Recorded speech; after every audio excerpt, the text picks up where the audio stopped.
इस बंदे का नाम कुरुद है, जिसके पास कोई भी फाइटिंग स्किल्स नहीं है और इसी वजह से उसके पार्टी मेंबर भी उसे लात मारकर अपनी पार्टी से बाहर निकाल देते हैं। लेकिन कुरुद इस बात से अनजान था कि उसके पास एक SSS रैंक की पावर है। क्या कुरुद अपनी काबिलियत का पता लगा पाएगा? कहानी की शुरुआत में हमें एक बंदा बता रहा होता है कि वेनिल एक S रैंक का मॉन्स्टर है जिसने की एक पूरी सिटी को तबाह कर दिया। और उस मॉन्स्टर से परेशान होकर उन लोगों ने ज्वालादंत हीरो पार्टी को बुलाया ताकि वो इस S रैंक के मॉन्स्टर को मार सके। और हम वहीं पर एक हीरो पार्टी को देखते हैं। वहीं पर हम एक बंदे को भी देखते हैं जो कि छिपकर बैठा होता है, लेकिन तभी उसके ऊपर एक बुल्फ अटैक कर देता है और हम वहाँ पर उसी S रैंक के मॉन्स्टर को देखते हैं। वो बंदा बहुत ही दूर जाकर गिरता है, लेकिन तभी एक लड़की अपने मैजिक का यूज करके उस बुल्फ को रस्सी से बांध देती है। लेकिन वो भेड़िया उसे उठाकर बहुत ही दूर फेंकता है और वे लड़की वंदना को हील कर देती है और वंदना दोबारा से उस भेड़िए को अपनी रस्सी से कैद कर लेती है। लेकिन तभी ये बंदा अपने फायर मैजिक का यूज करता है और उस भेड़िए को एक अटैक से खत्म कर देता है। वही हम इस बंदे को भी देखते हैं जो कि अब जाग चुका है।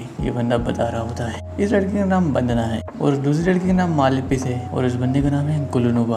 और गाँव के सभी लोग काफी ज्यादा खुश थे कि हमने उस वेनिल मॉन्स्टर को मार दिया था। इसी वजह से हमारी हीरो पार्टी उस सिटी में काफी ज्यादा फेमस हो गई। लेकिन मुझे कोई भी नहीं जानता क्योंकि मैं इस हीरो पार्टी में एक सर्वेंट का काम करता हूँ। नेक्स्ट में हम गुलनुबा को देखते हैं जो कि आराम से अपने खाने को खा रहा होता है और अब वो अपने खाने को फेंक देता है। तो बोलता है इस गांव में तो ढंग का खाना भी नहीं है। और गुलनुबा कुरुद से बोलता है कुरुद मेरे लिए कुछ ढंग का खाना बनाओ। और ये बंदा कुरुद जो कि हमारी कहानी का मेन कैरेक्टर है, जिस पर कुरुद से हाँ बोलता है और अब बन्ना कुरुद से बोल रही होती है हाँ ये वैसे भी आखिरी बार होगा कि हम कुरुद का खाना खाएंगे। जिस पर कुरुद बोलता है मैं कुछ समझा नहीं। और अब गुलनुबा कुरुद से बोल रहा होता है अब से हम तुम्हें हमारी हीरो पार्टी से बाहर निकाल रहे हैं। और अभी लड़की कुरुद को बताती है किसी भी पार्टी में 4 लोग होते हैं, लेकिन तुम हमारी कुछ खास मदद नहीं करते, इसलिए हमें तुम्हारी जगह पर किसी अच्छे मैजिशियन को लेना होगा जो कि मॉन्स्टर्स को मारने में हमारी हेल्प कर सके। और अब वंदना भी कुरुद से बोलती है तुम पार्टी में हमारे सामान को ढोते हो, लेकिन असल में हमारे लिए तुम सबसे बड़ी बोझ हो जैसे कि हम ढोते हैं। कुरुद अब गुलनुबा से बोल रहा होता है प्लीज मुझे इस पार्टी से मत निकालो। जिस पर कि गुलनुबा कुरुद को एक लात मारता है और बोलता है तुम तो एक गोब्लिन भी नहीं मरता। कुरुद अब बोल रहा होता है ये मेरी कहानी है जिसे कि एक हीरो पार्टी से बाहर निकाल दिया गया और अब मैं इधर उधर बस भटक रहा हूँ। और अब हम नेक्स्ट में कुरुद को एक दूसरे ही कैपिटल में देखते हैं। कुरुद के पास बस एक चांदी का सिक्का होता है और अब कुरुद एक हेलो वर्क में पहुंच जाता है। कुरुद बोल रहा होता है मैं काफी ज्यादा नर्वस हूँ लेकिन मुझे पैसा कमाना है। कुरुद अब उस हेलो वर्क के अंदर जाता है जो कि कुरुद से बोलती है हेलो वर्क की ब्रांच में तुम्हारा स्वागत है, क्या तुम यहाँ पर कोई काम ढूंढने के लिए आए हो? जिस पर कुरुद बोलते हैं हाँ। वो लड़की कुरुद को बताती है पहले तुम्हारा इंटरव्यू होगा, उसके बाद हम तुम्हारे टैलेंट को चेक करेंगे। पूरे भी लड़की कुरुद से उसका नाम पूछती है। कुरुद भी उसे अपना नाम और अपनी एज बता देता है। वो लड़की अब कुरुद से पूछती है पहले तुम कहाँ पर काम करते थे? जिस पर कुरुद उसे बताता है पहले मैं ड्रैगन ज्वाला हीरो पार्टी में था। जिस पर वो लड़की काफी ज्यादा शौक होकर बोल रही होती है ये तो वही हीरो पार्टी है जिसका लीडर SS रैंक का है। कुरुद उसे बताता है वहाँ पर मैं एक सर्वेंट का काम करता था। जिस पर की वो लड़की भी काफी ज्यादा शौक होती है। वो लड़की कुरुद से बोलती है चलो कोई बात नहीं, लेकिन तुम उस हीरो पार्टी में काम कर चुके हो तो तुम्हारे पास काफी कुछ एक्सपीरियंस होगा, इसकी मदद से तुम्हें कोई ना कोई काम जरूर मिल जाएगा। जिस पर कुरुद काफी ज्यादा खुश होकर अपने मन में सोच रहा होता है मैं उस हीरो पार्टी में एक सर्वेंट का काम करता था, लेकिन मैंने सोचा नहीं था कि मेरी काबिलियत यहाँ पर काम आएगी। वो लड़की अब कुरुद को बताती है अब हम तुम्हारे टैलेंट को चेक करेंगे और अगर तुम्हारे पास कोई अच्छा सा टैलेंट होता है तो तुम्हें एक अच्छी जॉब मिल जाएगी और अगर तुम्हारी किस्मत अच्छी रहती है तो हम तुम्हारे न्यू टैलेंट को अनलॉक भी कर सकते हैं। जिस पर कुरुद भी काफी ज्यादा शौक होता है। कुरुद अब अपने मन में सोच रहा होता है शायद मैं अपनी G रैंक से एक अच्छी रैंक पर आ सकता हूँ। कुरुद हमें ये भी बता रहा होता है कोई तलवारबाज भले ही एक पत्थर को ना काट पाए, लेकिन अगर जिसकी रैंक हाई हो वो उस पत्थर को बहुत ही आराम से काट सकता है। और अब कुरुद भी खुश होकर अपने मन में सोच रहा होता है शायद मेरे पास भी कोई अच्छा सा हुनर होगा। लेकिन जैसे ही टेस्ट की रिपोर्ट आती है कुरुद की सभी स्किल G रैंक की होती है। वो लड़की अब कुरुद को बताती है तुम्हारी रैंक G है, इसका मतलब तुम फाइट में बिल्कुल ही 0 हो। जिस पर कुरुद काफी ज्यादा सैड हो जाता है और अब वो लड़की कुरुद को बताती है चिंता करने की कोई बात नहीं है, तुम लोहार का काम कर सकते हो, लेकिन यहाँ पर कोई भी टेक्नीशियन नहीं है इसलिए तुम्हें 1 हफ्ते रुकना होगा। जिस पर कुरुद से बताता है मेरे पास एक फूटी कौड़ी भी नहीं है। और अब ये लड़की कुरुद से बोलती है क्या तुम उस रेत की बोरी को उठा सकते हो? जिस पर कुरुद भी हाँ बोलता है। कुरुद अब जैसे ही उस रेत की बोरी को उठाने के लिए जाता है वो उसे बिल्कुल भी नहीं उठा पा रहा होता है। जिस पर वो लड़की बोलती है इतना काफी है, तुम्हें मजदूरी का काम तो मिल ही जाएगा। और अब ये लड़की कुरुद को बताती है किंगडम की दीवारों को मजबूत करने के लिए मजदूरों की जरूरत है, मैं तुम्हें एक चिट्ठी लिखकर देती हूँ, तुम वहाँ जाकर कुछ काम कर सकती हो। नेक्स्ट में हम कुरुद को एक बंदे के पास देखते हैं। वो बंदा कुरुद से बोल रहा होता है यहाँ पर मजदूरों की कमी है इसलिए मैं तुम्हें यहाँ पर रख लेता हूँ। और ये बंदा कुरुट को अपना काम समझा रहा होता है। पहले सीमेंट बनाओ, उसके बाद दीवारों पर लगाओ। मैं इस चीज को तुम्हें बार बार नहीं समझाऊंगा और अब मैं 3 घंटे बाद आऊंगा, जब तक एक पीपे का काम हो जाना चाहिए। कुरुट अब अपने मन में सोच रहा होता है, क्या मुझे सीमेंट को मजबूत करने के लिए अपनी मैजिक पावर का यूज करना होगा। और अब 3 घंटे बीत जाते हैं। ये बंदा वहाँ पर आकर देखता है। वो ये बंदा काफी ज्यादा शौक होता है कि तुमने ये सब क्या कर दिया। कुरुट के ऊपर से माफी मांग रहा होता है। सीमेंट खत्म हो गया था, इसलिए मैं बस इतना ही काम करवाया। ये बंदा बोल रहा होता है, तुमने पश्चिम की इस दीवार की मरम्मत इतनी जल्दी कैसे कर ली, वो भी सिर्फ 3 घंटे में। ये तो नामुमकिन है। लेकिन सुनो, यहाँ पर तो कोई सीढ़ी नहीं है, तो तुमने ऊपरी दीवारों की मरम्मत कैसे करी। जिसमें कि कल्लू से बताता है, मैंने सीमेंट को उसके ठिकाने पर फेंका और उस डंडे का यूज किया। ये बंदा बोल रहा होता है, ये तो नामुमकिन है। और ये बंदा कुरुट से बोल रहा होता है, वैसे तुम यहाँ पर कितने दिनों तक काम कर सकते हो। जिस पर कि कुरुट बोलता है, मैं यहाँ पर 1 हफ्ते तक काम कर सकता हूँ। और अभी बंदा कुरुट को उसके पैसे दे देता है। जिस पर कि कुरुट बोलता है, क्या इतना ज्यादा। जिस पर कि ये बंदा बोलता है, पैसे तो मैं इतने ही मिलेंगे, चुपचाप रख लो और बाकी पैसे मैं हेलोवर के जरिए तुम्हें भेज दूंगा। कुरुट भी अब अपने मन में सोच रहा होता है, मुझे बस इतने छोटे काम के इतने ज्यादा पैसे मिले, मैं कल भी अपनी जी जान लगा दूंगा। और अब हमें 2 दिनों के बाद का सीन दिखा देता है, जहाँ पर हम देखते हैं कुरुट ने किंगडम की सभी दीवारों की मरम्मत कर दी होती है और सभी लोग भी काफी चिल्ला रहे होते हैं कि अब हमें रोजगार कैसे मिलेगा। और अभी बंदा कुरुट से बोल रहा होता है, कल से तुम्हें यहाँ पर नहीं आना है। कुरुट से बोलता है, लेकिन मुझे तो यहाँ पर 3 दिन ही हुए हैं। जिस पर कि ये बंदा कुरुट को बताता है, तुम्हारा काम कुछ ज्यादा ही फास्ट है और हमें यहाँ पर कुछ गरीबों को भी रोजगार देना है और तुम्हारा काम बहुत ही ज्यादा फास्ट है और तुम इस काम में एस नहीं बल्कि SSS रैंक के हो। वो बंदा कुरुट को उसके पैसे दे देता है। और अब कुरुट अपने मन में सोच रहा होता है, क्या इन लोगों ने मुझसे पीछे छुड़ाने के लिए मेरी इतनी तारीफ की और अब मुझे काम से बाहर निकाल रहे हैं। नेक्स्ट सीन होता है हेलोवर का, जहाँ पर ये लड़की कुरुट से बोल रही होती है, क्या तुम्हें वहाँ से भी काम से निकाल दिया गया। जिस पर कुरुट बोलता है, हाँ, लेकिन हमारे टेक्नीशियन को आने में अभी कुछ दिन और लगेंगे। नेक्स्ट में एक लड़की दूसरी लड़की पर चिल्लाकर बोल रही होती है, तुम्हारी प्रॉब्लम क्या है। जिस पर वो दूसरी लड़की बोलती है, मुझे यहाँ पर एक बंदे की जरूरत है। और अब ये लड़की उस लड़की से पूछती है, तुम्हारी प्रॉब्लम क्या है। जिस पर वो असिस्टेंट अपनी मैनेजर को बता रही होती है, इन्हें खदानों में काम करने के लिए एक बंदे की जरूरत है और ये उसे काम पूरा होने के बाद ही पैसा देंगे। जिस पर मैनेजर उस लड़की को बताती है, अगर आपको खदानों में काम करने के लिए बंदा चाहिए तो वो यहाँ पर मिलना इम्पॉसिबल है। जिस पर ये लड़की मैनेजर को बताती है, मेरे पास ज्यादा टाइम नहीं बचा है, अगर मैंने उस पहाड़ का टैक्स उन्हें नहीं चुकाया तो वो लोग मेरे पहाड़ को सील कर देंगे। लेकिन तभी वहाँ पर कुरुट आता है और बोलता है, मैं तुम्हारी इस काम में मदद कर सकता हूँ, मैं भी अपनी गाँव में खदानों में काम किया करता था। जिस पर ये लड़की बोलती है, मुझे काम के लिए किसी अच्छे बंदे की जरूरत है, ना कि इस बच्चे की। जिस पर मैनेजर उसे बोलती है, तो फिर आपको हमें 10 सोने के सिक्के देने होंगे। जिस पर वो लड़की चिल्लाकर बोल रही होती है, मैं इतना कहाँ से लाऊंगी। और अब वो लड़की कुरुट को अपने काम पर रखने के लिए मान जाती है और वो लड़की कुरुट को लेकर चली जाती है। वही अभी मैनेजर भी अपने मन में सोच रही होती है, कुरुट बहुत ही ज्यादा भोला है। और मैनेजर अपने मन में कुरुट के बारे में ही सोच रही होती है, कुरुट बहुत ही ज्यादा प्यारा है, ये किसी को भी लुभा कर ज्यादा पैसे कमा सकता है। वो लड़की अपनी दिमाग में खोई होती है। उसकी असिस्टेंट बोलती है, हिरोशिरो। वही हमें इस लड़की का नाम पता चलता है, इसका नाम हिरोशिरो है। असिस्टेंट हिरोशिरो से बोल रही होती है, तुम कहाँ पर खो गई, हमारे खाते में एक रकम आई है। जिसपे कि हिरोशिरो बोलती है, शायद वो कुरुट के लिए आई होगी। और अब हीरो उस रकम को पढ़ती है, जो कि 200 सोने के सिक्के होते हैं। वही हीरो ये सब देखकर काफी ज्यादा शौक थी, कोई इतने से काम के 200 सोने के सिक्के कैसे दे सकता है। और अब हीरो इसी चक्कर में नीचे गिर जाती है। और अब हीरो अपनी असिस्टेंट से पूछती है, इन बोरियों को यहाँ पर किसने रखा। जिसपे कि असिस्टेंट उसे बताती है, ये कोई नॉर्मल बोरिया नहीं है, ये इंसान की मैजिकल एनर्जी को नापने वाली बोरिया है। अगर किसी की मैजिकल एनर्जी ज्यादा हो तो ये बोरिया भारी हो जाती है और कम हो तो ये हल्की हो जाती है। और अब हीरो उस बोरी को उठाकर देखती है और वो उस बोरी को बहुत ही आसानी से उठा लेती है। हीरो बोलती है, ये बोरी भारी तो है लेकिन इतनी नहीं। लेकिन अब हीरो कुरुट के बारे में याद कर रही है कि उसे इस बोरी को उठाने में काफी ज्यादा मेहनत करनी पड़ी थी। और वैसे कुरुट है कौन। नेक्स्ट हम कुरुट को उसी लड़की के साथ एक जंगल में देखते हैं और अब वो लोग अपनी जगह पर पहुंच जाते हैं। और अब हमें इस लड़की का नाम पता चलता है, इसका नाम है यूलिसिया। और अब कुरुट यूलिसिया से बोल रहा होता है, यहाँ पर तो एक ही तंबू है। यूलिसिया कुरुट को बताती है, ये तंबू इतना बड़ा है कि हम दोनों इसमें आराम से सो सकते हैं। जिस पर कि कुरुट से बोलता है, मैं तुम जैसी सुंदर लड़की के साथ नहीं सो सकता। जिस पर कि यूलिसिया गुस्सा हो जाती है और बोलती है, जिस पर कि यूलिसिया बोलती है, क्या तुमने मुझे सुंदर कहा, क्या तुम मेरा मजाक उड़ा रहे हो, मैं सुंदर नहीं हूँ और मैं 10 सालों से एडवेंचर का काम कर रही हूँ। कुरुट अब यूलिसिया को बताता है,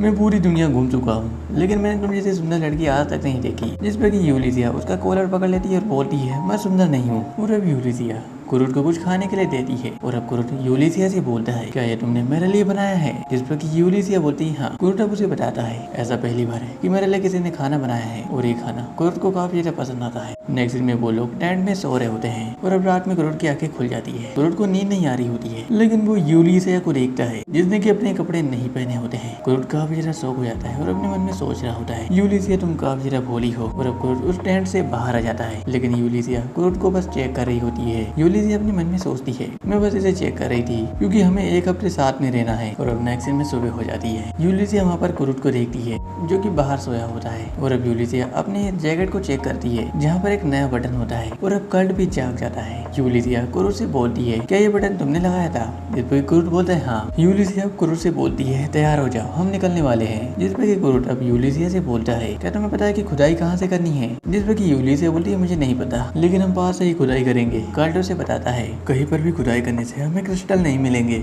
और अब क्रूड यूलिसिया से बोलता है, रुको मैं जरा चेक करता हूँ। नेक्स्ट में क्रूड यूलिसिया को बताता है, हमें इस पत्थर में क्रिस्टल मिलेंगे। क्रूड उस पत्थर को तोड़ देता है जिसमें कि बहुत सारे क्रिस्टल होते हैं। यूलिसिया भी इसे देखकर काफी ज्यादा शौक होती है और अब क्रूड यूलिसिया को बताता है, इन सभी क्रिस्टल के बदले हमें 3 सोने के सिक्के मिल जाएंगे। जिस पर यूलिसिया बोलती है, तो हमें हमारे कर्जे का 1/3 मिल गया। नेक्स्ट में हम देखते हैं क्रूड ने बहुत सारे पत्थर को तोड़ कर बहुत सारे क्रिस्टल को बाहर निकाल लिया होता है। यूलिसिया अब क्रूड से बोलती है, अब हम इन सभी क्रिस्टल को बेचकर हमारे कर्जे को खत्म कर देंगे। जिस पर कर्ट उसे मना कर देता है और बोलता है, ये सभी क्रिस्टल बहुत ही ज्यादा छोटे हैं तो हमें इनकी कीमत अच्छी नहीं मिलेगी, हमें इन्हें मैजिक क्रिस्टल में तब्दील करना होगा। और अब यूलिसिया अपने मन में सोच रही होती है कि हमें इन्हें मैजिक क्रिस्टल में तब्दील करना होगा, लेकिन किंगडम की 10 ही लोग हैं जो कि ये सब कर पाते हैं। लेकिन तभी क्रूड बोलता है, हो गया। यूलिसिया भी काफी ज्यादा शौक होकर बोल रही होती है, क्या तुमने इतनी जल्दी कर लिया? किसी स्पेशलिस्ट को भी 1 घंटा लगता है इसे मैजिक क्रिस्टल बनाने में, लेकिन तुमने तो इसे कुछ सेकंड में ही कर दिया। और अब कर्ट भी अपने मन में सोच रहा होता है, क्या कोई अच्छा कारीगर 1 घंटे तक अपनी ऊर्जा लगाकर एक अच्छा मैजिक क्रिस्टल बनाता है? उसके सामने तो मैं कुछ भी नहीं हूँ।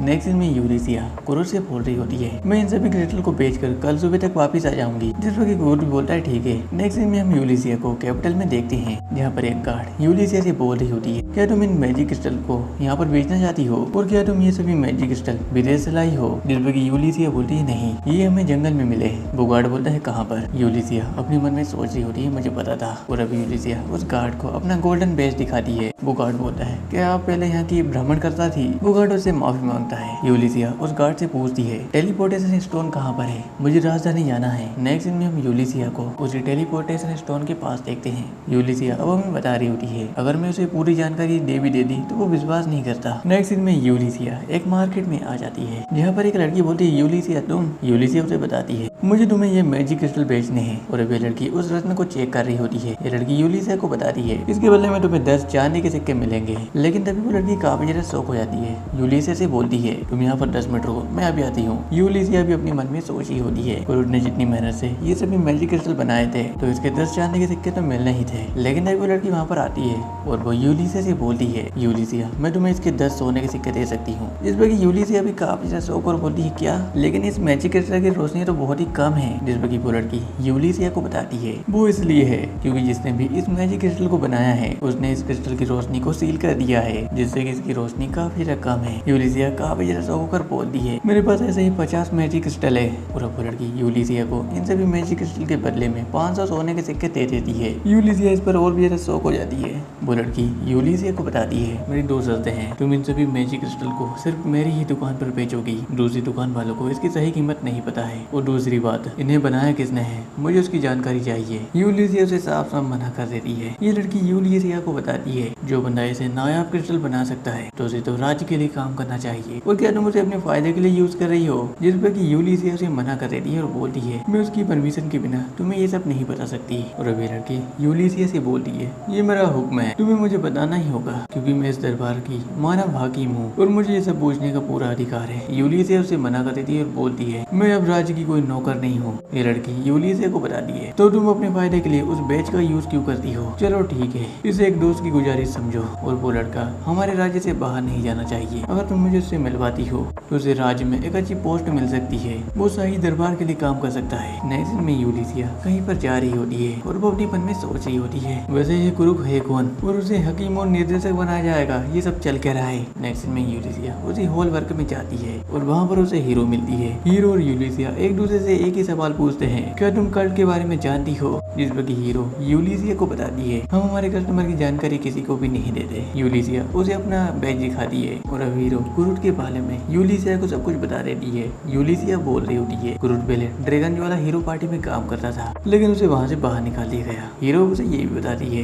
वो 3 दिनों के लिए राज्य की दीवारों की मरम्मत के लिए भी गया था, लेकिन उसे 3 दिनों में ही बाहर निकाल दिया गया। और यूलिसिया बोलती है उसकी कमाई थी 200 सोने के सिक्के। यूलिसिया ये सब देखकर काफी ज्यादा शौक थी और अब यूलिसिया हीरो से बोलती है ये सिक्के भी तुम कुरुट के खाते में जमा कर देना, ये 499 सोने के सिक्के हैं। हीरो ये सब सुनकर भी काफी ज्यादा शौक होती है और यूलिसिया उसे ये भी बताती है मैं राज्य की भ्रमण करता हूँ तो मेरा आदेश है तुम कुरुट के बारे में किसी को भी कुछ भी नहीं बताओगी। वही अब नेक्स्ट सीन होता है उसी जंगल का। यूलिसिया जैसे ही अपने तंबू के पास पहुंचती है वहाँ पर वो एक चीज देखकर काफी ज्यादा शौक होती है क्योंकि वहाँ पर एक बड़ा सा घर होता है और अब कुरुट यूलिसिया के पास आता है, बोलता है यूलिसिया का तुम आ गई। यूलिसिया कुरुट से बोलती है ये सब क्या है। इस पर कि कुरुट से बताता है तुम कैपिटल गई थी और मैंने छोटे से घर को बना दिया। यूलिसिया से पूछती है क्या इतने कम टाइम में ये सब चीजें पॉसिबल है। जिस पर कि कुरुट से बताता है हमारे गाँव में तो ऐसे ही सभी लोग काम करते हैं। यूलिसिया अपने मन में सोची होती है ये बिल्कुल भी आम नहीं है। और अब हम नेक्स्ट सीन में ड्रैगन ज्वाला हीरो पार्टी को देखते हैं जहाँ पर गुलनोवा की हालत खराब होती है। वो बोल रहा होता है मैं अपने फायर मैजिक का यूज क्यों नहीं कर पा रहा। वो हीलर से बोलता है मुझे जल्दी हील करो, लेकिन वो हीलर भी अपने मैजिक का यूज नहीं कर पा रही होती है। साथ ही में उनकी पार्टी का नया बंदा भी उनकी कुछ खास मदद नहीं कर पा रहा होता है। और अब वंदना भी अपने मन में सोच रही होती है ये हीरो पार्टी तो गई। नए सीन में अब कल्ट बोल रहा होता है क्या वो लोग मुझे शाही निर्देशक बनाएंगे और मुझे इज्जत भी देंगे। जिस पर कि यूलिसिया बोलती है हाँ, और जिस लड़के ने मुझे ये सब कहा था वो शाही दरबार में उस्ताद का काम करती है। कल्ट अब यूलिसिया से बोल रहा होता है क्या वो लड़की तुम्हें बेवकूफ तो नहीं बना रही। और अब कल्ट अपने मन में सोच रहा होता है पहली बार मैं औरों से ऊंचे ओहदे पर काम नहीं कर सकता, दूसरी बात मैं अपनी पुरानी पार्टी में दोबारा से लौटना चाहता हूँ, और तीसरी बात वो यूलिसिया से बोलता है मुझे यहाँ पर बहुत सारा काम है। कुरुट अब यूलिसिया से ये भी बोलता है मैंने तुम्हें जो मैजिक क्रिस्टल बना के दिए थे उनसे तुम्हारा कर्जा तो पूरा नहीं होगा। जिस पर यूलिसिया बोलती हाँ उनकी मुझे अच्छी कीमत मिली लेकिन वो मैंने तुम्हारे खाते में जमा कर दिए। और अब कुरुट बोलता है मेरी चिंता करने की जरूरत नहीं है। और अब यूलिसिया कुरुट से बोलती है क्या तुमने रात में आराम तो किया था ना। जिस पर कुरुट बोलता है हाँ मैं पूरे 6 घंटे सोया था। यूलिसिया बोलती क्या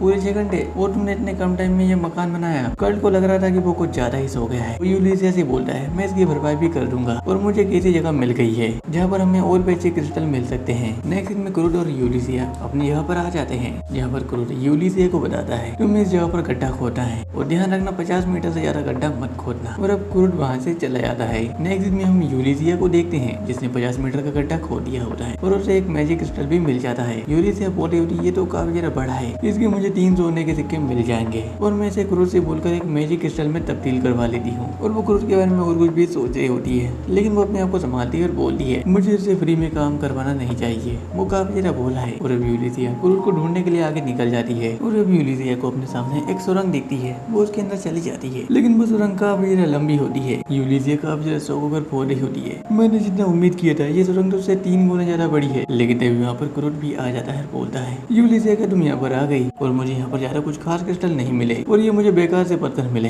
यूलिसिया बोलती है कोई बात नहीं। और अब कल्ट उन सभी पत्थर को फेंक रहा होता है। यूलिसिया बोल रही होती है ये पत्थर देखने में तो खराब नहीं लगते। कुरुट बोलता है इसकी हमें ज्यादा अच्छी कीमत नहीं मिलेगी, वैसे इस धातु का नाम है मित्रिल। जिस पर यूलिसिया बोलती है क्या मित्रिल। और अब कल्ट उसे ये भी बताता है हमारे गाँव में ये बहुत सारे निकलते हैं और हमने सारे फेंक दिए। यूलिसिया भी अपने मन में सोच रही होती है ये धातु सोने और प्लेटिनियम से भी ज्यादा महंगी है और ये उन्हें फेंकता है। कुरुट बोल रहा होता है कि इस धातु की यहाँ पर अच्छी कीमत है। यूलिसिया भी काफी ज्यादा शौक होती है। यूलिसिया अब कुरुट से पूछती है क्या यहाँ पर तुम्हें कोई और भी नायाब क्रिस्टल मिला है क्या। जिस पर कि कल्ट उसे बताता है इस क्रिस्टल का नाम है बोरी हार्को। यूलिसिया भी काफी ज्यादा शौक कर बोलती है ये तो देवताओं का धातु है और ये बहुत ही कम पाया जाता है। जिस पर कि कुरुट बोलता है ऐसा नहीं है, इसे तो हम कहीं पर भी ढूंढ सकते हैं। जिस पर कि यूलिसिया बोलती है क्या। और अब कुरुट उसे बताता है अगर तुम कहीं पर भी 7 किलोमीटर लंबी खुदाई करोगी तो ये तुम्हें आसानी से मिल जाएगा। जिस पर कि यूलिसिया काफी ज्यादा शौक होकर बोलती है तुमने 8 घंटे में 7 किलोमीटर खुदाई की और तुम वापिस भी आ गए। जिस पर कि कुरुट बोलता है हाँ। यूलिसिया बोलती है वैसे तुमने उस टनल का क्या किया। कुरुट उसे बताता है उसे खाली छोड़ना खतरे से खाली नहीं था, मैंने उसे वापस भर दिया। जिस पर कि यूलिसिया और भी ज्यादा शौक होकर बोल रही होती है तुमने 8 घंटे में 7 किलोमीटर खुदाई की और तुमने उसे वापस भर भी दिया, अब तो मैं किसी भी चीज पर भरोसा कर लूंगी। और अब यूलिसिया अपने सामने टनल का रास्ता देखती है जो कि दूसरे पहाड़ की तरफ खुल रहा होता है। और अब यूलिसिया कुरुट से बोलती है क्या तुमने इस टनल के बीचों बीच एक रास्ता बनाया। कल्ट बोलता है हाँ, अगर तुम कहो तो मैं इसे वापस भर सकता हूँ। यूलिसिया बोलती है इसकी कोई भी जरूरत नहीं है। और अब हमें कल्ट बता रहा होता है मैंने खुदाई का काम पूरा कर लिया और अब हमें कैपिटल जाने में ज्यादा टाइम नहीं लगता और जो भी लोग कैपिटल अपना सामान बेचने के लिए जाते हैं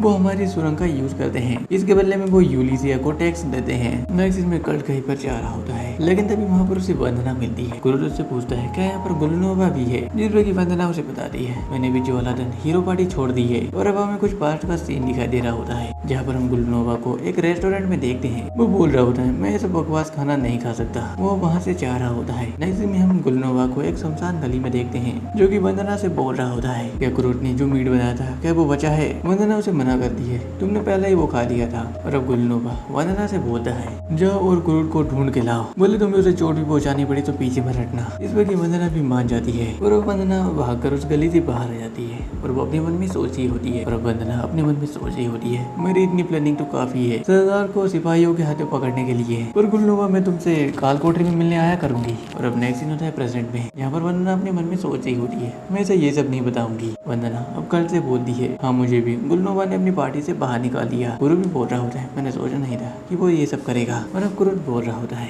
मुझे भी उस पुरानी पार्टी में वापस जाना था लेकिन अब जाना मुश्किल होगा। वंदना अब कुरुट से बोल रही होती है तुम उस पुरानी पार्टी में क्यों जाना चाहते हो। कुरुट उसे बताता है मैं गुलनोवा के एहसानों तले दबा हूँ। और अब वंदना कुरुट से बोलती है क्या तुम हॉल पर जा रहे हो काम की तलाश में, जिस पर कि कुरुट बोलते हैं हाँ। और अब वंदना कुरुट से ये भी बोलती है मेरा एक दोस्त है जहाँ पर एक काम करने वाले की जरूरत है, अगर तुम वहाँ पर जाते हो तो उनकी काफी ज्यादा मदद हो सकती है। जिस पर कि कुरुट भी मान जाता है और अब वंदना भी उसे नक्शा दे देती है। और अब कल्ट उस अद्भुत खाने के पास पहुंच जाता है। वो जाकर उस दरवाजे को नॉक करता है यहाँ पर एक लड़की आती है और इस लड़की का नाम मिसल है। कल्ट उसे बताता है कि मैं वंदना के कहने पर यहाँ पर काम करने के लिए आया हूँ। वो लड़की खींचकर कल्ट को अंदर की तरफ ले जाने लगती है और कल्ट को वहाँ पर काफी ज्यादा बदबू आ रही होती है। मिसल उसे किचन रूम में ले आती है। मिसल अब कुरुट को बता रही होती है यहाँ पर आपको साफ सफाई के लिए बुलाया गया है। कल्ट भी काफी ज्यादा शौक होता है क्या अद्भुत माहिर का मतलब ये होता है। मिसल उसे बताती है मैं यहाँ की 3 हफ्तों से साफ सफाई नहीं कर पा रही हूँ और आपको मेरी मदद करनी है। कुरुट भी सोच रहा होता है क्या यहाँ पर मुझे साफ सफाई के लिए बुलाया गया है, लेकिन भाई कुरुट ठहरा भोला वाला बंदा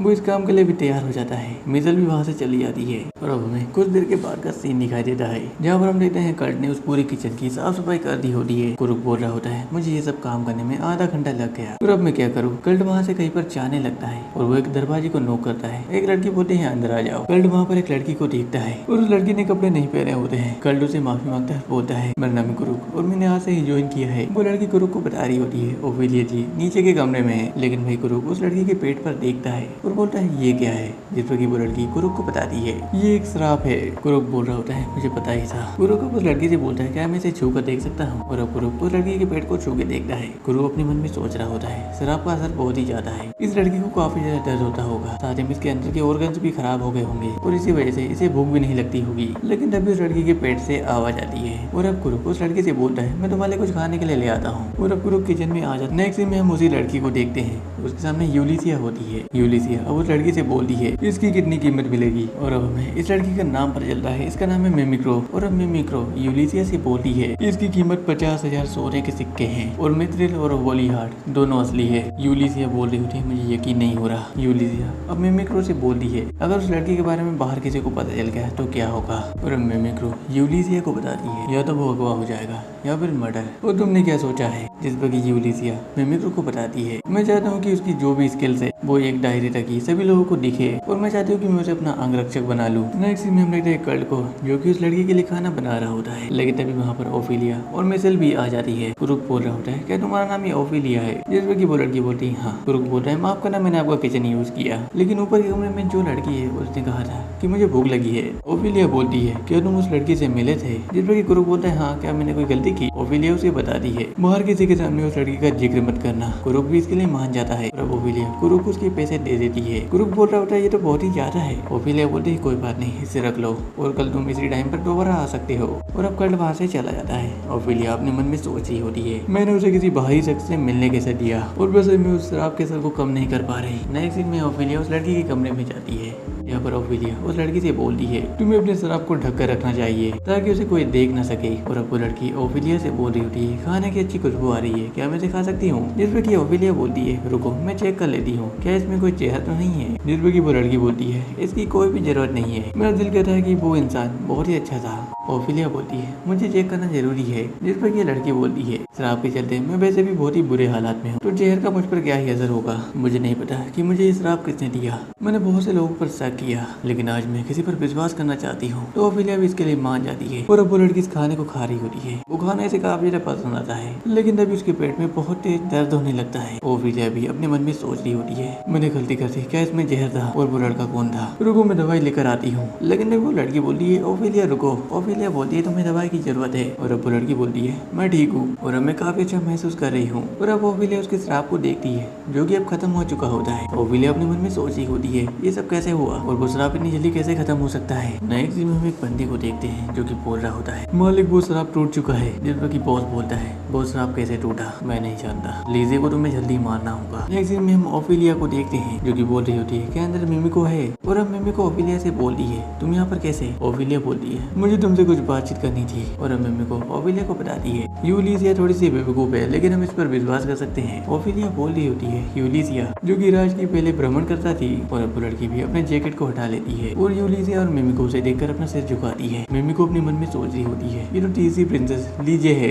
और ये यहाँ पर क्या कर रही है। और अब मिमिको लीजे से बोलती है आप तो बीमार थे ना, जिस पर कि ओफिलिया मिमिको को बताती है लीजे बीमार नहीं थी बल्कि इन्हें एक श्राप मिला था, और कोई तो है जो कि लीजे को मारना चाहता है क्योंकि ये हमारे महाराज और महारानी की एक लौटी डॉटर है, इसलिए बहुत से लोग इन्हें मारने के लिए पीछे पड़े हैं। और अब मिमिको लीजे से बोलती है आपको वो श्राप मिला था वो तो काफी ज्यादा मजबूत था, तो आपने उसे तोड़ा कैसे। जिस पर कि लीजे उसे बताती है इसका सही उस बंदे को जाता है जिसका नाम है कुरुक, और कुरुक का नाम सुनकर मिमिको और यूलिसिया काफी ज्यादा शौक होती है। और अब नेक्स्ट सीन में यूलिसिया बोल रही होती है क्या लीजे ने जैसे ही कल का बना दलिया खाया उसका श्राप टूट गया। और ये यूलिसिया भी अपने मन में सोच रही होती है कल तुमने ये क्या कर दिया। और अब मिमिको भी बोल रही होती है शक के दायरे में 3 लोग हैं, पहला है हमारे राज्य के सेनापति, दूसरे है चर्च के फादर, और तीसरी है हमारे राजा की सौतेली पत्नी। और अब ये लड़की भी बोल रही होती है जिसने भी लीजे को श्राप दिया है वो जरूर कोई माया भी होगा। और अब लीजे भी बोल रही होती है ये काम मेरी सौतेली माँ ने किया होगा और हमारे राज्य का सेनापति ऐसा नहीं कर सकता। इस पर यूलिसिया बोलती है वो ऐसा कर सकता है क्योंकि गुंडों से उसकी बहुत ही अच्छी जान पहचान है। और अब लूना भी बोल रही होती है अपराधी को पकड़ना इस बार हमारे लिए मुश्किल होगा। और अब लूना सभी से बोल रही होती है हमें एक ट्रैप बिछाना होगा। और हाल ही में लीजे भी अब 15 साल की हो चुकी है तो वो महल छोड़कर बाहर जाएगी ताकि वो अपनी पढ़ाई को पूरी कर सके। और हमें एक नकली महल बनाना होगा और उसे बनाने वाला भी काल्पनिक होना चाहिए। वो लीजे की पढ़ाई उसी नकली महल में होगी और वो अपराधी जरूर लीजे के बारे में पूछने के लिए आएगा और वो उस कारीगर से लीजे की जानकारी लेगा और हमारे पास यही मौका होगा। मिमिको भी अपने मन में सोच रही होती है अगर ऐसा रहा तो हम अपराधी को जल्दी पकड़ लेंगे और हमें एक मेडिकल अफेयर करना होगा ताकि तभी को लगे कि ये असली है। यूलिसिया बोलती है मेरे पास कुछ है। जिस पर कि लूना बोलती है क्या ये कोई मैजिकल क्रिस्टल है। लूना उसे जैसे ही चेक करती है वो खुद भी काफी सोकर बोलती है इसे किसने बनाया। जिस पर कि यूलिसिया भी बोलती है इसे कुरुट ने बनाया है। और वो दोनों ये सब सुनकर काफी ज्यादा शौक होते हैं। लीजे भी बोल रही होती है कुरुट तुम तो काफी ज्यादा कमाल की हो। और अब नेक्स्ट सीन में हम कुरुट को देखते हैं जो कि उसी कारखाने में दोबारा से वापस आया होता है, लेकिन वहाँ पर ताला लगा होता है। लेकिन तभी वहाँ पर मिसल आ जाती है और बोलती है कुरुट तुम यहाँ पर। कुरुट अब उसे पूछता है यहाँ पर तो ताला लगा है। जिस पर कि मिसल उसे बताती है कल तुम्हारे जाने के बाद से ही हमारी मालकिन यहाँ से कहीं पर चली गई और माफ करना आज तुम्हारे लिए यहाँ पर कोई भी काम नहीं है। नेक्स्ट दिन में हम कुरुक को एक रेस्टोरेंट में देखते हैं यहाँ पर कुरुक खाना खा रहा होता है। वहीं पर 3 बंदे बातचीत कर रहे होते हैं हमें हमारी पार्टी के लिए एक पोर्टर की जरूरत है और हमारा पुराना पोर्टर जख्मी है, उसे ठीक होने में 1 हफ्ते लगेंगे, लेकिन आज हमने हमारा काम खत्म नहीं किया तो हमें इसका टैक्स देना होगा। और अभी लड़की भी बोल रही होती है हमें जल्दी किसी पोर्टर को ढूंढना होगा जो कि हमारा सामान उठाने में हमारी मदद कर सके। और कर्ट भी उन्हीं की बातों को सुन रहा होता है और अब कुरुक उनके पास आकर बोलता है मैं एक पोर्टर का काम कर सकता हूँ, भले मैं फाइट में जीरो हूँ लेकिन मैं एक पोर्टर का काम तो आराम से कर ही लूंगा। और अभी लड़की कुरुक से बोलती है पोर्टर का काम आसान नहीं है और तुम जैसा बच्चा उसे नहीं कर पाएगा। इस पर किसका बड़ा भाई बोलता है तुम्हारी उम्र भी इतनी ही है। और अभी बंदा कुरुक को बताता है वो तुम्हारे लिए पोर्टर का काम आसान नहीं होगा क्योंकि हम एक लोहे के गोलियम का शिकार करेंगे और उसका वजन 200 किलो से भी ज्यादा है, तो कहीं और जाकर काम ढूंढो। जिस पर कि कुरुक बोलता है मैं 200 किलो आराम से उठा सकता हूँ, अगर मैंने तुम दोनों को उठा दिया तो क्या तुम मुझे अपनी पार्टी में रख लोगे। कुरुक अब एक बंदे को उठा लेता है, उसके बाद वो दूसरे बंदे को भी उठा लेता है। सभी लोग इस चीज को लेकर काफी ज्यादा शौक थे और अब वो लोग भी कुरुक को अपनी पार्टी में रखने के लिए तैयार हो जाते हैं। नेक्स्ट में वो लोग अपने मिशन पर जा रहे होते हैं जहाँ पर ये बंदा कुरुक को बताता है मेरा नाम है कान से। और अभी बंदा बोलता है मेरा नाम है डोंसू और मैं एक समुराई हूँ। शादी में मैं इस टीम का लीडर भी हूँ। ये लड़की बोलती है मेरा नाम है सीना। वही अब कल भी काफी ज्यादा खुश था कि उसे कम से कम कोई काम तो मिल गया। और अपने एक्शन में वो सभी लोग एक गुफा के पास पहुंच जाते हैं। सभी लोग वो बंदर की तरफ जा रहे होते हैं, लेकिन तभी कुरुक बोलता है मुझे बचाओ। कुरुक के पैर को एक मॉन्स्टर ने पकड़ लिया होता है, जिस पर ये लड़की बोलती है ये बस एक मलंगर है, इसे मारने के लिए इसकी कोर पर अटैक करो। कुरुक उसकी कोर पर अटैक करने की कोशिश कर रहा होता है, लेकिन उसका निशाना नहीं लग पा रहा होता है और इस एक में वो अपने घुटने को जख्मी कर लेता है। लेकिन तभी वहाँ पर सीना आती है और वो कल से चाकू लेती है और वो छोटे से मॉन्स्टर को मार देती है। सीना अब कुरुक से बोल रही होती है मुझे लगा था कि तुम फाइट में थोड़ी बहुत भी अच्छे हो गए, लेकिन तुम तो बिल्कुल ही जीरो हो। और अब कान से कुरुक से बोल रहा होता है लड़ने की जिम्मेदारी हमारी है, इसलिए तुम मॉन्स्टर से दूर ही रहना। और अब डोंसू भी बोलता है तुम्हारा काम है बस सामान ढोना, बाकी की जिम्मेदारी मेरी है। कर्ट भी अपने मन में सोच रहा होता है ये लोग तो बहुत ही अच्छे हैं। नेक्स्ट में वो लोग उस गुफा के अंदर आ जाते हैं, जहाँ पर सीना बोल रही होती है यहाँ पर काफी ज्यादा अंधेरा है। और अब सीना अपनी मैजिकल काय का यूज करती है, जैसे कि वहाँ पर उजाला हो जाता है। और अब वो लोग अंदर की तरफ जा रहे होते हैं, जहाँ पर कुरुक एक जगह पर रुक जाता है। वो उस दीवार को घूर रहा होता है, लेकिन तभी उनके सामने एक गोबलिन आ जाता है और डोंसू उसे बहुत ही आराम से मार देता है। लेकिन वो गोबलिन चिल्लाकर अपने साथियों को बुला रहा होता है और अब उन सभी हीरोज को भी बहुत सारे गोबलिन की आवाजें आ रही होती है। सीना भी बोल रही होती है हम इतने सारे गोबलिन का शिकार नहीं कर पाएंगे। डोंसू बोलता है हमें हमारे हौसले बुलंद रखने होंगे। और अब कार्ल उस सभी को बताता है मुझे लगता है कि यहाँ पर एक सीक्रेट दरवाजा है, और कार्ल उस दरवाजे को खोल देता है। सीना और कार्ल उस दरवाजे के अंदर आ जाते हैं और वो बाहर जाने का रास्ता ढूंढ रहे होते हैं, लेकिन वहाँ पर काफी ज्यादा अंधेरा होता है। और अब कुरुक सीना से बोल रहा होता है कान और डोंसू तो यहाँ पर नहीं आए हैं, जिस पर कांसो से बताता है हम यहाँ पर रुककर गोबलिन्स को रोकेंगे और तुम बाहर निकलने का रास्ता ढूंढो। जिस पर कुरुक बोलता है मैं तुम यहाँ पर छोड़कर नहीं जाऊंगा। सेना भी बोल रही होती है क्या तुम बेवकूफ हो, तुम एक मलंगर को तो हरा नहीं पाए, और अगर तुम गोबलिन से फाइट करोगे तो तुम मारे जाओगे। सीना वहीं पर रोने लगती है और अब कांसो बोलता है लड़ना बंद करो। और कुरुक सीना आज से तुम्हारी जिम्मेदारी है। और अब कांसो डोंसू से पूछता है क्या तुम्हें कोई अफसोस तो नहीं हो रहा है। डोंसू बोलता है बिल्कुल भी नहीं। कांसो बोलता है अपनी बहन की रक्षा करने के लिए शहीद होना ये मेरे फख्र की बात है। और अब कर्ट भी अपने मन में सोच रहा होता है इन लोगों ने मुझे अपना साथी माना और मैं इनके लिए कुछ कर भी नहीं पाया। सीना बोलती है चिंता मत करो, मेरा भाई और डोंसू यहाँ से जिंदा वापस निकलेंगे। और अब सीना अपनी काय का यूज करती है, जैसे कि वहाँ पर काफी ज्यादा उजाला हो जाता है। लेकिन सीना एक चीज को देखकर काफी ज्यादा शौक थी, क्योंकि उनके सामने लोहे के ड्रैगन गोलेम होते हैं। और अब नेक्स्ट सीन हो रहा है जंगल का, जहाँ पर हम एक बड़े से घर को देखते हैं जो कि कुरुक ने बनाया होता है। और यूलिसिया और लीजे भी इसे देखकर काफी ज्यादा शौक होते हैं। और अब यूलिसिया लीजे से बोलती है तुम्हें कुरुक से अपने प्रिंसेस होने का राज छिपाना है, और अब से तुम मुझे यूलिसिया कहोगी और मैं तुम्हें लीजे बुलाऊंगी। और अब वो लोग पूरे घर में कुरुक को ढूंढ रहे होते हैं, लेकिन कुरुक वहाँ पर नहीं होता। लेकिन तभी वंदना बोलती है कुरुक एक हीरो पार्टी के साथ साउथ की गुफाओं में गया है। यूलिसिया वहाँ पर जैसे ही आती है वंदना वहाँ से गायब हो जाती है। यूलिसिया भी सोच रही होती है कि वो लड़की कौन थी। और अब यूलिसिया भी बोल रही होती है उन गुफाओं में तो गोबलिन्स रहते हैं, और क्या कुरुक वहाँ पर सर्वाइव कर पाएगा। लीजे तुम यहीं पर रुको, मुझे जाना होगा। जिस पर लीजे बोलती है मैं भी तुम्हारे साथ चलूंगी। यूलिसिया उसे मना कर देती है, जिस पर लीजे उसे बताती है मैं 15 साल की हो चुकी हूँ और मुझे इतना मैजिक तो आता है कि मैं अपने आप को प्रोटेक्ट कर सकती हूँ। और अब यूलिसिया भी उसे ले जाने के लिए मान जाती है। नेक्स्ट में यूली और लीजे उस गुफा में पहुंच जाते हैं, जहाँ पर वो लोग देखते हैं यहाँ तो मैजिकल का ही है। इधर लीजे भी अपने स्किल को एक्टिवेट कर लेती है और लीजे यूलिसिया से बोल रही होती है मुझे कुरुक साहब की स्मेल आ रही है, और वो इस रास्ते में गए हैं। वही अब यूलिसिया भी अपने मन में सोच रही होती है इसने कब उसे स्मेल कर लिया। और अब लीजे यूलिसिया को बताती है अंदर से किसी के फाइट करने की आवाजें आ रही है। और अब यूलिसिया लीजे से बोलती है तुम यहीं पर रुकना, मैं अभी आती हूँ। और अब लीजे भी अपनी एबिलिटी से यूलिसिया की पावर को बढ़ा देती है। और अब यूलिसिया उन सभी हीरोज के पास जाती है और वो अपने एक अटैक से बहुत सारे गोब्लिन्स को मार देती है। वही अभी इधर हम सीना और कुरुक को देखते हैं। सीना अपने मन में सोच रही होती है मैं इस मिशन पर आई ही क्यों। और सीना ये भी बोल रही होती है कुरुक मुझे माफ करना, मैंने भी तुम्हें इसमें घसीटा। डोंसू और कांसो ने भी हमें बचाने की पूरी कोशिश की, लेकिन हम इन लोहे के गोलेम को पार नहीं कर पाएंगे। और अब कुरुक सीना से बोलता है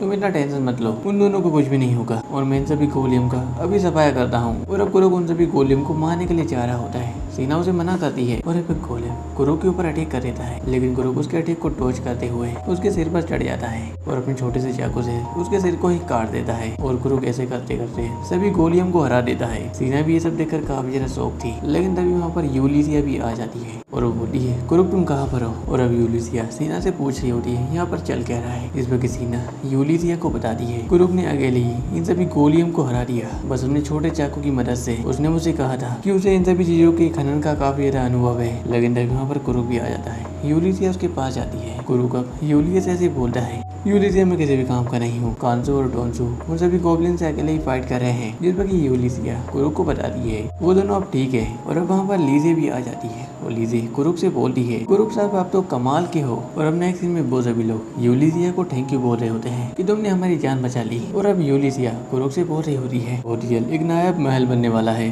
और वहाँ पर मैं भ्रमणकर्ता का काम करूंगी और क्या तुम मेरे साथ काम करना चाहोगे। कुरुक बोलता है अभी तो मैं फिलहाल इनके साथ काम कर रहा हूँ, जिस पर कि कांसो से बोलता है हमारी चिंता मत करो, ऐसे मौके बहुत कम आते हैं। और अब यूलिसिया उन सभी से भी बोलती है वहाँ पर और भी कुछ भ्रमणकर्ता की जरूरत है, क्या तुम सभी भी काम करना चाहोगे, जिस पर कि वो सभी लोग भी मान जाते हैं। और अब यूलिसिया कुरुक से भी बोलती है काम शुरू करने से पहले हमें तुम्हारे टैलेंट को चेक करना होगा। कुरुक भी अपने मन में सोच रहा होता है हाँ मैं यही तो करने वाला था। और अब नेक्स्ट सीन होता है हेलो वर्क का। और अब मिमिको कुरुक से बोल रही होती है मैंने यूलिसिया से तुम्हारे बारे में बहुत कुछ सुना था और मैं तुम्हें आमने सामने देखना चाहती थी और मैं तुम्हारे टैलेंट को चेक करूंगी। नेक्स्ट में हम कांसो, डोंसो और सीना को देखते हैं। वहीं पर हम कुरुक और लीजे को भी देखते हैं, जो कि सभी लोग काफी ज्यादा खुश थे और वो लोग पार्टी कर रहे थे। नेक्स्ट में यूलिसिया मिमिको से पूछ रही होती है तुमने कुरुक से क्या कहा, जिस पर कि मिमिको बोलती है मैंने उसे कहा था कि तुम माइनिंग और रसोई में बी रैंक के हो और बाकी में सी रैंक के। यूलिसिया पूछती है असली नतीजे क्या है और मिमिको यूलिसिया को बता रही होती है हम जी रैंक से एसएस रैंक तक सभी की रैंक को माप सकते हैं, लेकिन हम कुरुक की रैंक को नहीं माप सके। इसका मतलब कुरुक ट्रिपल एस रैंक का है और उसकी सारी रैंक ट्रिपल एस रैंक की है। अच्छा हुआ कि उसकी टैलेंट को चेक करने वाली मैं थी, अगर ये बात यहाँ से बाहर निकल जाती तो काफी ज्यादा बुरा होता। लेकिन हम उन सभी के पीछे देखते हैं हीरो ने उन सभी की बात सुन ली होती है और अब मिमिको हीरो के पास आकर बोलती है तुम्हें पता चला कि कुरुक ट्रिपल एस रैंक का है।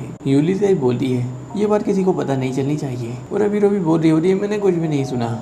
नेक्स्ट में हम देखते हैं बहुत सभी लोग राजधानी की तरफ जा रहे होते हैं। कुरुक भी बोल रहा होता है इस घोड़े की स्पीड तो बहुत ही ज्यादा है। और अब लीजे कुरुक को बताती है ये सभी इंतजाम अद्भुत माहिर के अधिकार के लिए हुआ है। डोंसो भी बोलता है वहाँ के भ्रमण अधिकारी हम होंगे। कांसो अब यूलिसिया से पूछ रहा होता है क्या तुम हमें उस अधिकारी के बारे में कुछ बता सकती हो, इस वक्त यूलिसिया बहाना बनाने लगती है। और अब नेक्स्ट में बहुत सभी लोग कैपिटल पहुंच जाते हैं और वो अपनी प्लेस पर भी आ जाते हैं। यूलिसिया सभी को बता रही होती है आज से ये हमारा पैलेस होगा, जिस वक्त सभी लोग बोल रहे होते हैं यहाँ पर तो कोई भी पैलेस नहीं है और हमारा काम क्या है। और अब यूलिसिया कुरुक से पूछती है क्या तुम एक अद्भुत खाना बना सकती हो।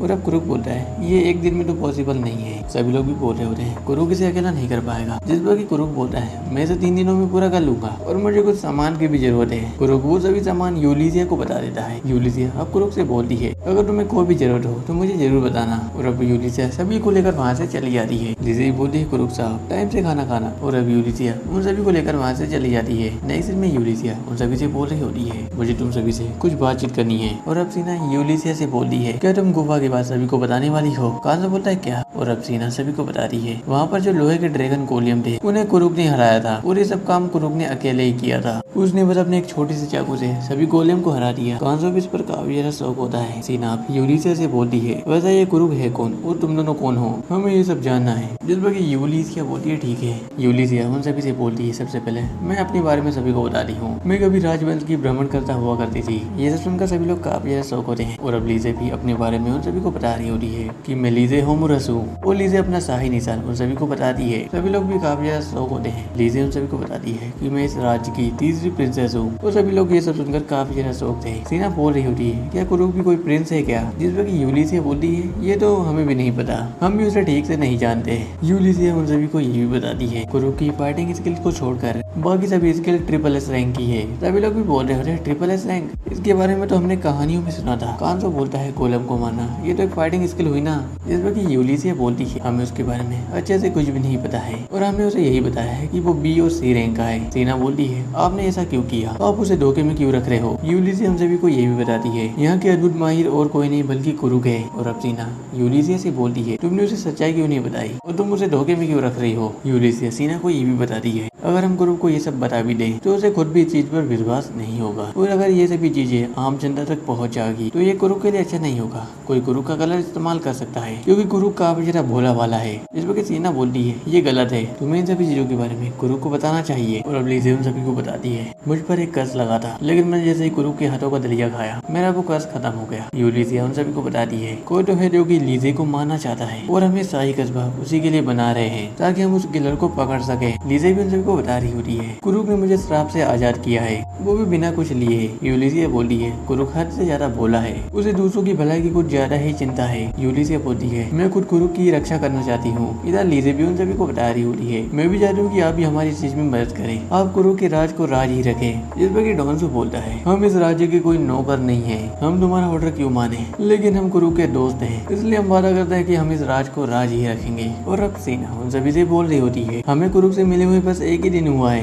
जिस पर कि यूलिसिया बोलती है मैं भी इसे समझ सकती हूँ। सीना बोली तुम इसे नहीं समझ सकती। यूलिसिया बोलती है वो इसलिए क्योंकि मुझे भी कुरुक से मिले हुए बस 6 ही दिन हुए हैं। जिस पर कि सीना भी काफी ज्यादा शौक होती है और वहाँ से चली जाती है। और अब सीना कुरुक के पास ही आ रही होती है, वो अपने मन में सोच रही होती है कुरुक को भी इसके बारे में पता होना चाहिए। अब वो कुरुक के पास आ जाती है जहाँ पर वो एक चीज को देखकर काफी ज्यादा शौक थी क्योंकि कुरुक ने इतनी सारी खुदाई बस अकेले ही की थी। कुरुक भी सीना से बोलता है क्या तुम यहाँ पर आ गई। सीना कुरुक से पूछती है क्या तुमने ये खुदाई अकेले की।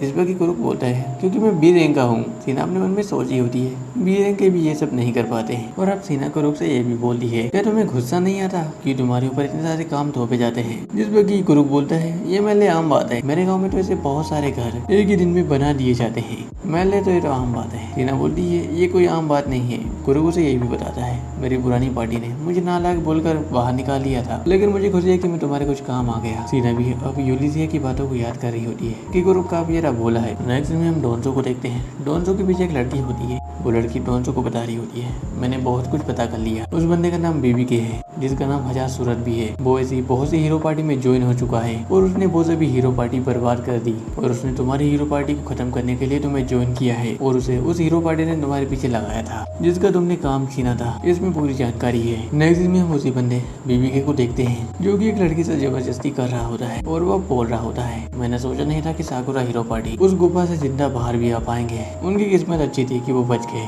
लेकिन अगली बार मैं उन्हें कुचल दूंगा। और अब वो लोग एक भ्रमणकर्ता बन चुके हैं जो कि राजकुमारी के लिए काम करते हैं। अगर मैं उन्हें मार दूं तो मैं अच्छा खासा कमा सकता हूँ। जिस पर कि एक बंदे की आवाज आती है और वो बंदा बोलता है अमीर बनने का ये रास्ता गलत है। जिस पर कि बीवी के बोलता है तुमने सही कहा। और वो बंदा अपने पीछे देखता है और वो काफी डर जाता है क्योंकि उसके पीछे डॉन्सो बैठा था। वो बंदा डॉन्सो को देखकर वहाँ से भागने लगता है। बीबी के वहाँ से भाग रहा होता है लेकिन उसका पैर एक रस्सी में आ जाता है और वो वहीं पर गिर जाता है। लेकिन तभी वहाँ पर डॉन्सो आता है और वो बीबी के से बोलता है तुम्हें जरूर उस गोबलिन वाली गुफा की जानकारी रही होगी तो तुमने मुझे बताया क्यों नहीं। जिस पर कि बीबी के बोलता है मुझे नहीं पता था। और अब डॉन्सो उसकी गर्दन पर अपनी तलवार रख देता है। बीबी के बोलता है हम तो दोस्त हैं और हम एक ही हीरो पार्टी में काम करते हैं। जिस पर कि डॉन्सो बोलता है मैं तुम्हें अपना दोस्त नहीं मानता और अगर मेरे आज के दोस्तों के आगे पीछे भटकते हुए अगर तुम मुझे दिखाई दिए तो मैं तुम्हें तुरंत ही काट दूंगा। और वो बंदा भी वहाँ से भाग जाता है। वहीं पर हम एक साइड वाली गली में वंदना को भी देखते हैं। वंदना अपने मन में सोच रही होती है मैं चाहती थी कि वो इसे मार दे नहीं तो ये कोई और प्रॉब्लम खड़ी कर देता, लेकिन तभी उसके पास एक कबूतर आता है एक चिट्ठी लेकर। वंदना उस चिट्ठी को पढ़ रही होती है। वंदना बोलती है मुझे मार लिपिस पर तरस आता है और अब सर मुझे निकलना होगा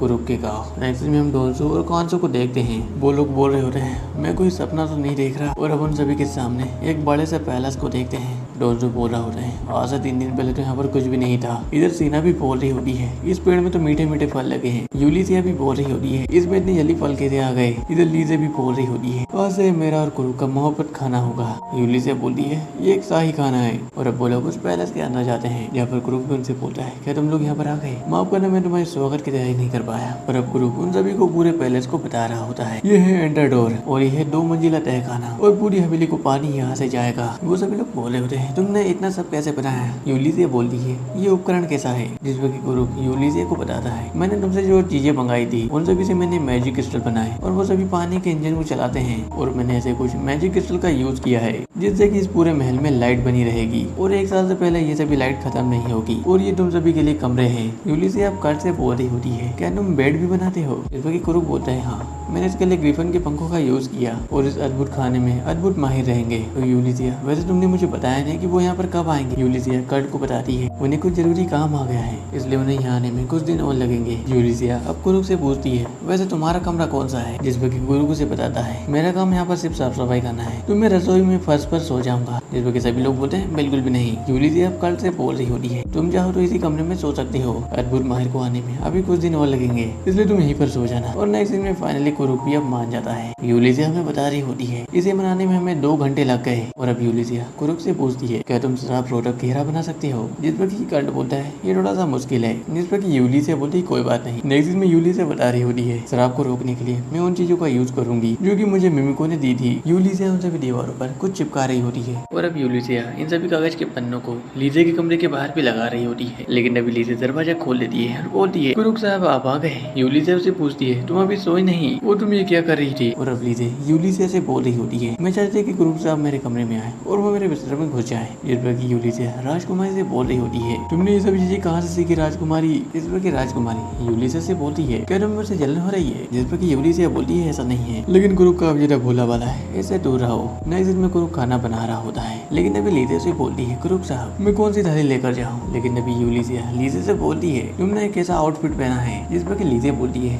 तुम कुछ ज्यादा ही चिल्ला रही हो यूली। लेकिन अभी वहाँ पर सीना भी आ जाती है। सीना बोलती है मुझे खाने की अच्छी खुशबू आ रही है। नेक्स्ट दिन में बहुत सभी लोग कर्ट का बनाया हुआ खाना खा रहे होते हैं और कर्ट का बनाया हुआ खाना उन सभी को काफी ज्यादा पसंद आता है। लेकिन तभी यूलिसिया उन सभी से पूछती है वैसे कर्ट कहाँ पर गया है। जिस पर की लीजे उसे बताती है वो एक फौजी का कपड़ा लेकर साफ सफाई के लिए गया है। उसने कहा था कि पूरे महल में किसी ने बहुत सारी लकीरें बना दी है। जिस पर की यूलिसिया काफी ज्यादा शौक हो जाती है और वो वहाँ कर कहीं पर जा रही होती है। यूलिसिया अपने मन में सोच रही होती है क्या वो शराब प्रोडक्ट को तो नहीं मिटा रहा, लेकिन मिमिको ने मुझसे कहा था कि उन्हें मिटाया नहीं जा सकता। इधर हम कुरुक को देखते हैं जो कि उन्हें शराब प्रोडक्ट को मिटा रहा होता है। कुरुक अब यूलिसिया से बोलता है ऐसी बहुत सारी लकीरें पूरे महल में थी और लीजे के कमरे के बाहर तो बहुत सारी थी, लेकिन ये आखिर मैंने इन्हें खत्म कर दिया है। जिस पर की यूलिसिया भी काफी ज्यादा शौक हो जाती है। कर्ट अब यूलिसिया से पूछता है क्या कुछ हुआ है क्या। जिस पर की यूलिसिया बोलती है कुछ भी नहीं। और अब यूलिसिया अपने मन में सोच रही होती है मेरे पास और शराब प्रोडक्ट यंत्र नहीं है और मैं इसे कैसे बताऊं कि लीजे की जान को खतरा है और मिमिको को भी आने में यहाँ पर काफी ज्यादा टाइम लगेगा। क्या मैं लीजे को प्रोटेक्ट कर पाऊंगी। और इसी के साथ पार्ट 1 यहीं पर खत्म होता है। और अगर पार्ट 2 देखना चाहते हो तो वीडियो को लाइक और चैनल को सब्सक्राइब भी कर देना और इसकी आगे की वीडियो मैं पार्ट वाइज अपलोड करूंगा